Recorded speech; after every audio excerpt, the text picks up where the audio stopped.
Hey, what's up everybody? In this video, I'll be working on CollegBoard SAT practice test number 2, section 3.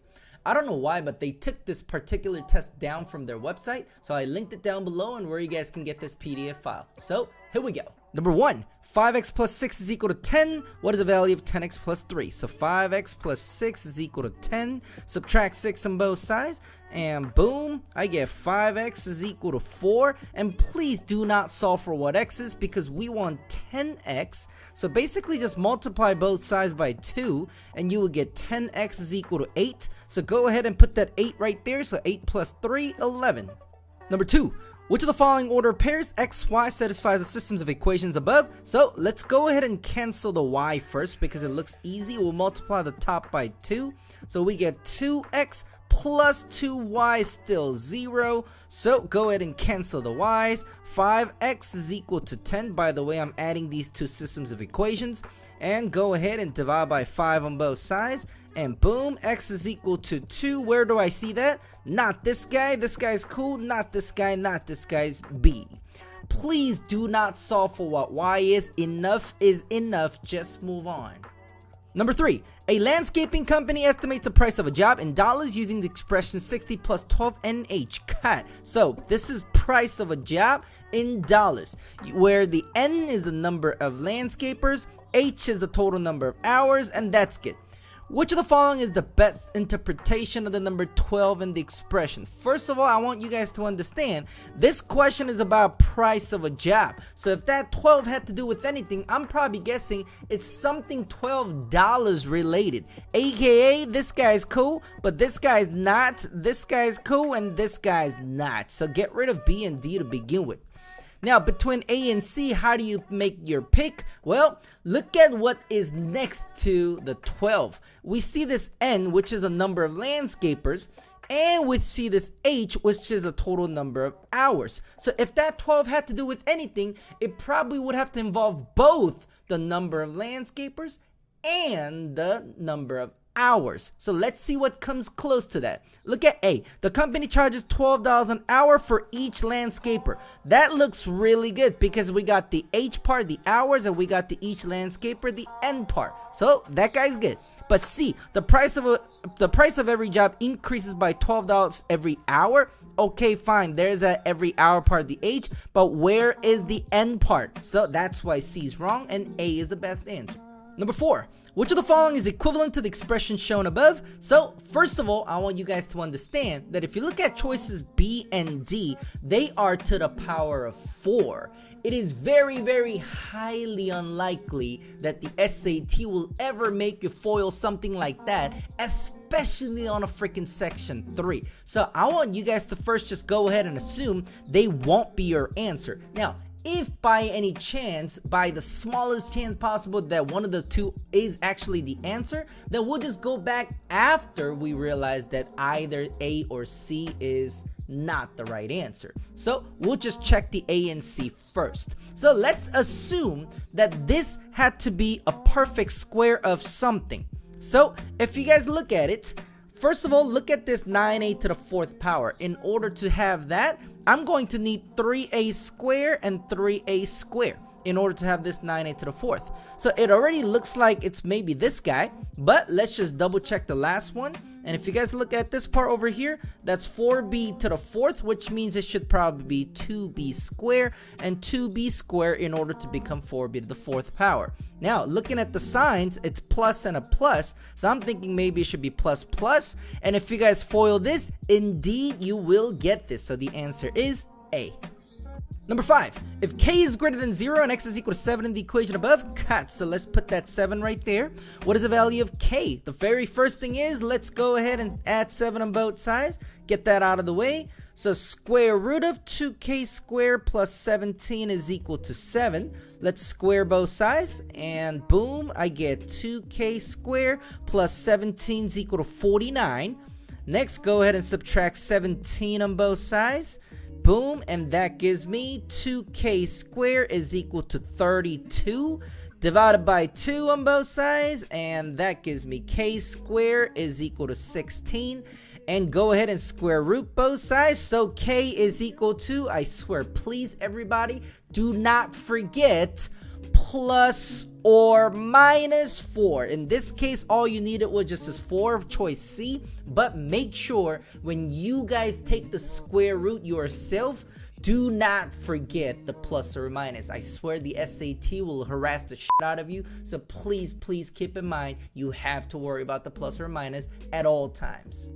Number 6. In the XY plane above, line L is parallel to line K. Every time you hear the word parallel on the SAT, you only think of one thing, which is the two lines have the same slope. So let's start with whatever we're given both of the coordinates for, which is line L. So let's figure out the rise over run. Rise over run. What's the rise? It goes from 0 to 2, so the rise must be 2. And the run, it goes from -5 to 0, so it goes 5 to the right, which means run must be 5. So, same thing, line K also better have a slope of 2 over 5 as well. Every time you go up 2, you gotta go right 5. So let's apply the same knowledge here. Every time you go up 2, well, it starts at -4, so it'll be at -2 then. You go 5 to the right, meaning 1, 2, 3, 4, 5. Maybe that coordinate should be 5 and -2. Well, take a look. -2 to 0, you go up another 2, which means you should go another 5 to the right. So 1, 2, 3, 4, 5. So this is 5, this is 5. So you total went 10 units in order to get to the P. Number 7. If x to the a square power over x to the b square power is equal to x to the 16th cut. Now, I know that seems very intimidating, but please do not be intimidated because it's probably going to be a lot easier than what it seems like. And x is greater than 1. Cool story, bro. And a plus b is 2. What is the value of a minus b? I want you guys to pay attention to this a plus b and a minus b. Just keep that in mind for now. Now, what do you guys do when you have exponents on top and bottom of the fraction like that? Well, let's think back to another easier example to try to figure out what we normally do. If you guys think about x to the 5th over x squared, let's say, everybody's gonna be like, oh yeah, that's x cubed. Well, why though? Well, first thing, not because I was just told to memorize, but x to the 5th means I got 5 x's on top, and x squared means I got 2 x's on the bottom. So when 2 of them goes away on top and bottom, that is how you get this x squared. X cubed, I'm sorry. So what we did is basically when the coefficients were the same for both the denominator and the numerator, you just simply subtracted the exponents. So what would I do over here? I will do exactly the same. I will subtract the two exponents because x and x, we have the same coefficients. So let's do it. So it'll be x to the a squared minus b squared, and that would equal to x to the 16th. Basically, I just subtracted the two exponents. Now, at this point, it's both x to the whatever power on left and right side of the equation, so let's just go ahead and ignore it. Just ignore this. So basically, we got a squared minus b squared is equal to 16. Now, I hope everybody rings a bell here that a squared minus b squared, we've only seen something like that ever in our lives, only in probably Algebra 1 and beyond, which was probably just the factoring. Now, if you guys remember, that factors into a plus b and a minus b. And the funny thing is, they already gave me that a plus b is 2. And guess what they asked me about? They asked me about a minus b, which is this portion. So 2 times what gives me 16? Well, the a minus b better be 8. So 2 times 8 will give you 16. Number 8. The measure a in degrees of an exterior angle of a regular polygon is related to the number of sides n of the polygon by the formula above. Cut. N is the number of sides, a is the exterior angle. That's good enough. If the measure of an exterior angle of a regular polygon is greater than 50 degrees, cut. So I guess that a has to be greater than 50 degrees. What is the greatest number of sides it can have? So basically, we're looking for the value of n, except we want it to be as big as possible. First of all, I hope you guys understand that we're only given one equation with 2 missing variables. There's no way in hell we can actually do this algebraically. So what we're going to do is we're going to try to plug in numbers that are in the choices. Now, I normally start from the bottom anyway, but for this particular question, I would especially start from the bottom because we want the number to be as big as possible, and the biggest number is down at choice D, which is 8 in this case. So I will go ahead and try 8 first. What am I gonna do? I'll just try plugging it in right here and see what happens. So if n were 8, then that would look like this. So if you guys go ahead and divide by 8 on both sides, and when you do that, you will realize that you get a is equal to 45. Now, is that okay? Absolutely freaking not, because we just said over here that a has to be greater than 50. So this 45 is complete nonsense. Get it out of the way. So D didn't work for us.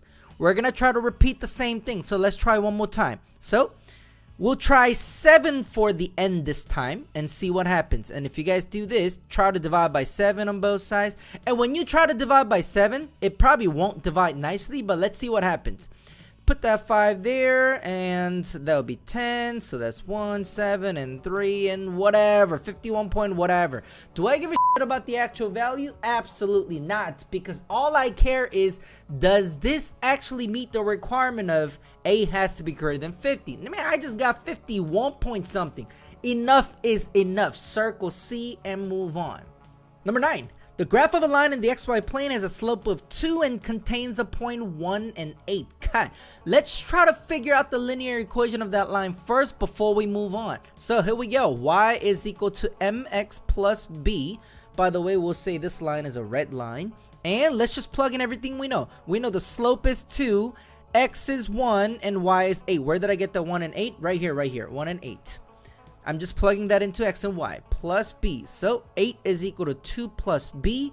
So go ahead and subtract 2 on both sides, and b is equal to 6. So there you go. I got the equation of the first line, which is y is equal to 2x plus 6. That's the first linear equation.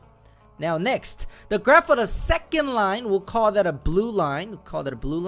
Passes through the point 1 and 2 and 2 and 1. Cut. So let's figure out the equation for this blue line as well. So first of all, I'm not given the slope, but I can find it. How? Well, 2 to 1, it went down 1, so the rise would be -1, over 1 to 2, it went 1 to the right, which is +1 for the run. So there goes the slope. Slope is -1. And then let's try to figure out the y-intercept. Same thing. Y is equal to mx plus b. And we'll just plug in what we know. I will just use this point 1 and 2. But you guys can use that 2 and 1. It doesn't really matter. So I'll use 1 and 2. Y is 2. Slope is -1. X is 1 plus b.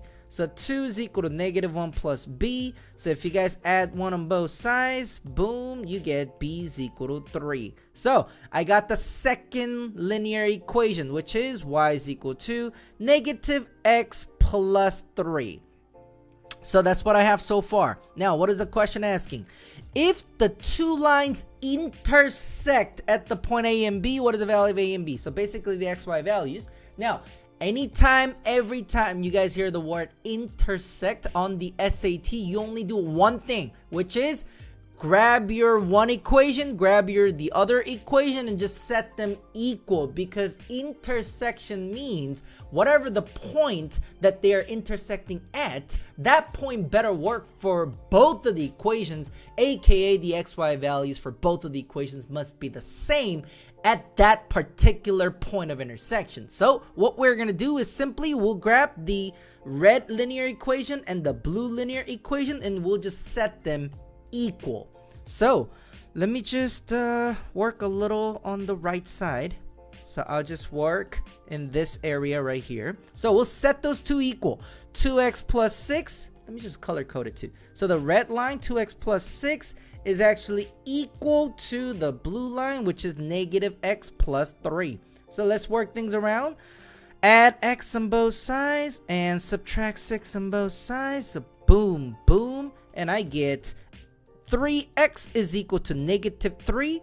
So divide by 3 on both sides, and that gives me x is equal to -1. So the a, I guess, is -1 because that's the x value. So I got the a part. Now b, in order to find the y value, I must grab this and plug it into either one of the two equations. I will just plug it into right here. So y is equal to -1 plus 3, which is 1 plus 3, which is 4. So y is 4, aka this b must be 4.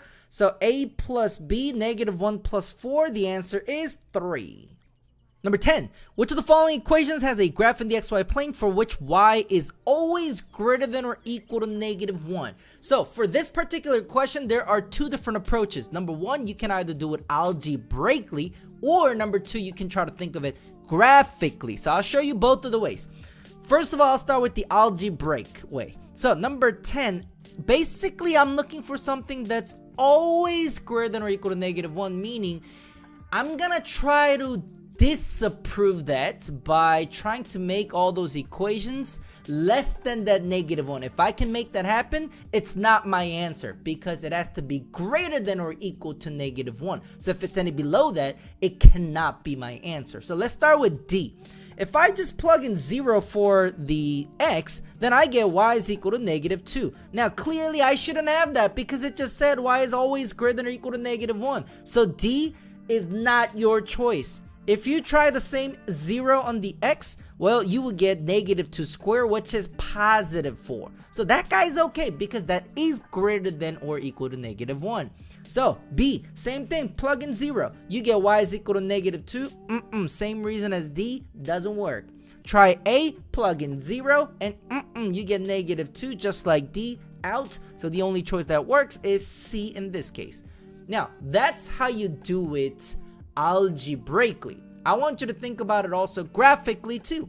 Think about how all these choices may look like as a graph. So I will color code every one of them, and I'll draw this one with red, this one with green, this one with blue, and this one with black. Okay, so first of all, let's start with choice D, red graph. So how would that look? That's basically a simple this is choice D. This is a simple cubic function, looks something like this normally, but it's shifted 2 units down, so it's gonna look something like this overall. Now the whole point is this: you want the y to be always greater than or equal to -1, but how do you explain all this? It's freaking shooting to -infinity. That's why D doesn't work. If you look at C, basically, if you guys have the vertex form of the parabola equation memorized, which is, well, I'll choose D here, C here, which is y is equal to a times x minus a squared plus k, where h and k is a vertex. So if you knew that, well, the vertex would be at 2 and 0. So basically, that's a parabola that's opening upward because it's positive right here. Starts at 2 and 0 as the vertex, and it opens upward like this. If you guys notice, the y actually never even hits any negative to begin with. So it does meet this condition of y is always greater than or equal to -1. So that's why C works. Number 11, which of the following complex numbers is equivalent to 3 minus 5i over a plus 2i? First of all, this is one of those questions that you just have to know the rules, which is you're not supposed to have an I on the denominator, because if you guys also notice, I is radical -1, and you're not supposed to have radical on the bottom either. So if you look at all the answer choices, they do not have radical. So that's the whole point. You want to get rid of that I on the bottom. How do you do it? You have to multiply by this thing called a conjugate. If you don't know what a conjugate is, this is a good time to memorize it. So conjugate basically is just this guy. So that 8 plus 2i is your conjugate. So we will multiply by that 8 and 2i, except it's called conjugate because it's supposed to be a different sign. So minus and minus for this. So the original was 8 plus 2i. You want to multiply by 8 minus 2i. Same first term, same last term. It's just different signs in the middle. And that's what you call the conjugate, and we're going to multiply by conjugate on top and bottom. So let's go ahead and FOIL this out. So on the top, when you FOIL it, you get 24 minus 6i minus 40i plus 10i squared. All over on the bottom, you get 64 minus 16i plus 16i minus 4i squared. First of all, the 16i on the bottom just get canceled. Now, also notice I square must be -1, and if you didn't know that, you can just simply square both sides right here to find out that I square is equal to -1. So we will go ahead and replace the I square with -1 like this. So when you work that out, you will get 24 minus 46i minus 10 all over 64 plus 4, since the negative negative turns into positive. So keep working through. This is going to be 14 minus 46i all over 68. And looking at the answer choices, it seems like I have to separate the two terms. So I'll call this 14 over 68 minus 46i over 68. Let's only look at the first term. It reduces to 7 and 34. So get rid of A and B. They have the 7 over 34 in C and D. And also, let's not do so much work. It should be minus, and it's only C, so enough is enough. Just move on to the next problem. Number 12. A website uses a formula to calculate blah, blah, blah, blah, blah. Don't read this garbage because I want you to just look at the problem. It's R is equal to something, and then if you look at the answer choices, it's just F is equal to something. So all you have to do is just play with that equation until you leave the F alone. So first of all, I will show you how to do this algebraically. So we have R is equal to F over N plus F. Once again, we are trying to leave the F alone, so focus on F as we go. I will first multiply by N plus F from both sides just because I want to cancel that fraction. So get that out of the way. So on the left side, we got to distribute. So that'll be Rn plus Fr is equal to F. Next thing, I want to put the F's together. Remember, we are trying to solve for this F. Focus on that F. So I will subtract Fr on both sides. Why would I do that? Because I'm trying to put all the F's together. Because ultimately, I want the F to be completely isolated. So that will give me Rn is equal to F minus Fr. Once again, focus your eyes on the F. The next thing, I'm going to factor out the F. Take it out. And that'll be F times 1 minus R, and that's equal to Rn.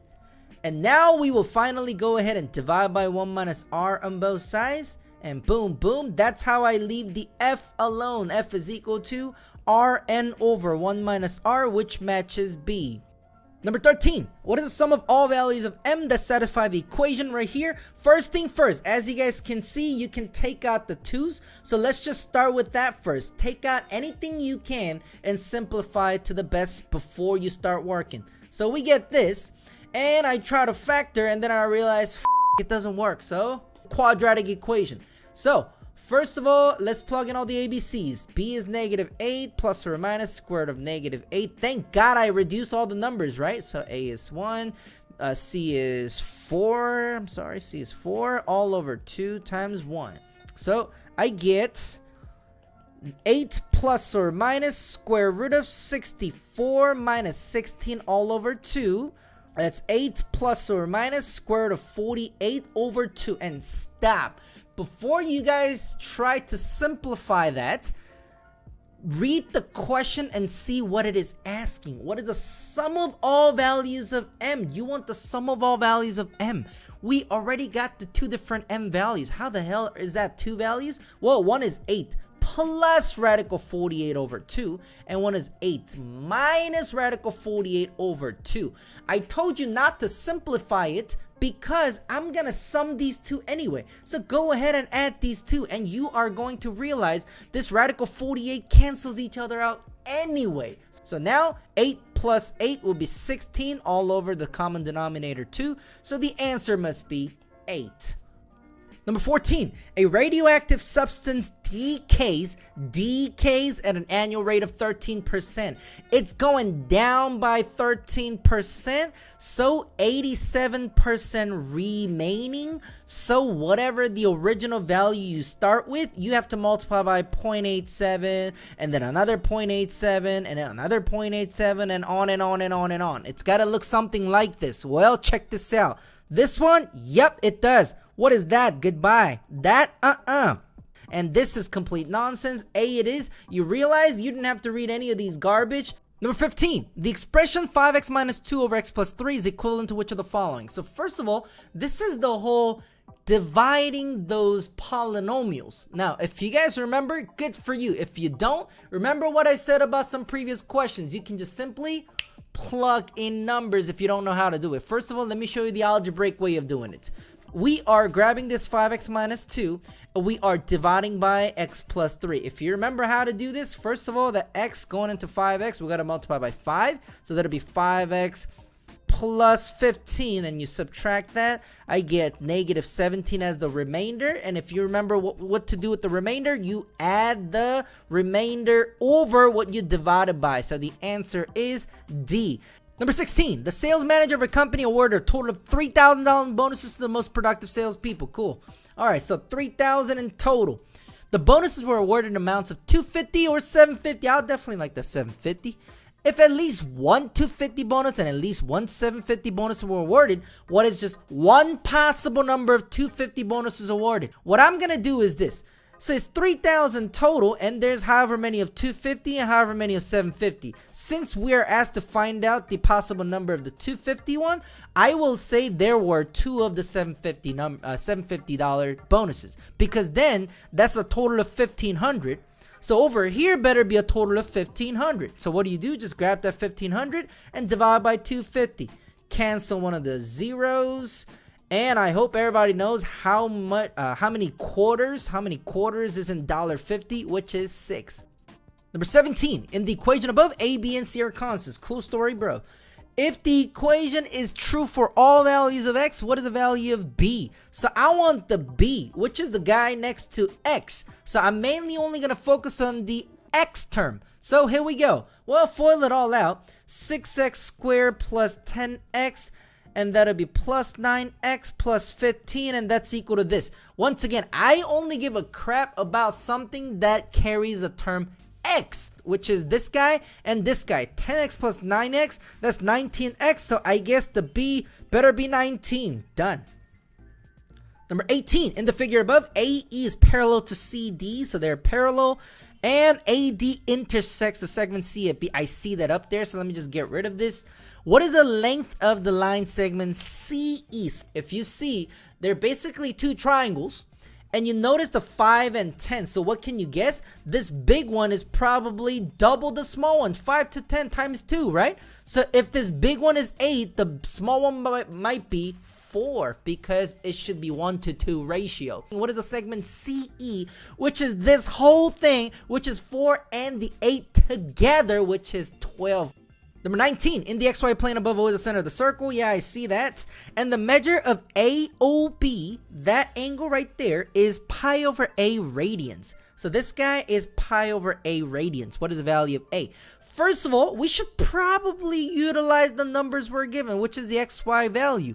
Well, that's the point A right there. So if you notice, what I can say is that X value up to that better be radical 3, because that's what the X is. And that's the y, so that better be 1. So if you guys notice that, I'm going to take that triangle out and zoom in a little bigger.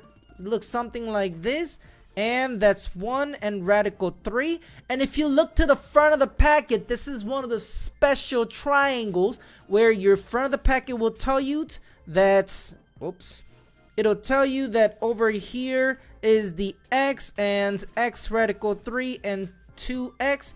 And it is 30, 60, 90 special triangle.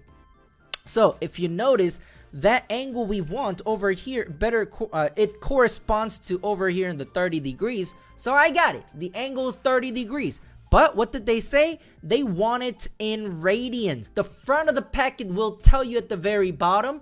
First of all, let's just reduce before we cross multiply. Reduce that zeros, reduce that 1 and 12. Let's now cross multiply. So cross multiply, we'll call this x. So we get 12x pi is equal to 2 pi. Let's just go ahead and cancel the pi's on both sides and divide by 12 on both sides. And I get x is equal to 1 over 6. So this right here is 1/6 of a pi, aka pi over 6. So I guess this A better be 6. Number 20. In the system of equations above, A and B are constants. Cool story, bro. Get it out of the way. If the system has infinitely many solutions, what is the value of A over B? Only makes sense only under one circumstance, which is if these two equations were to be exactly the same. if they're like totally identical equations, wouldn't that be the case that whatever you plug in for x and y, it should work? You want to make them the same. Now, can I make the x's the same right now? No, because I don't know what that a is. Can I make the b's the same right? Can I make the y's the same right now? No, because I don't know what the b is. But can I make these numbers the same right now? Absolutely. I will grab the top equation and multiply by 5. Because then what would I get? I would get 5ax plus 5by, just distributing, is equal to 60. And then the original right here, the 2x plus 8y is equal to 60. So you notice 60s are matching. Now I just want the x's to match and the y's to match, meaning I wish this 5a was just a 2 and I wish this 5b was 8. So divide by 5 on both sides and I get a is 2 over 5. And same thing, I want the 5b to be 8. So divide by 5 on both sides and I get b is equal to 8 over 5. So I got a and b. What do? They want me to divide a divided by b. So let's do that. A 2/5 divided by b 8/5. So that's 2/5 divided by 8/5, which is 2/5, skip, change, flip, times 5 over 8. Cancel the 5s and cancel the 2s into 1 and 4. So there we go, 1/4. That's your answer. And that's the end of section 3 for College Board SAT practice test number 2.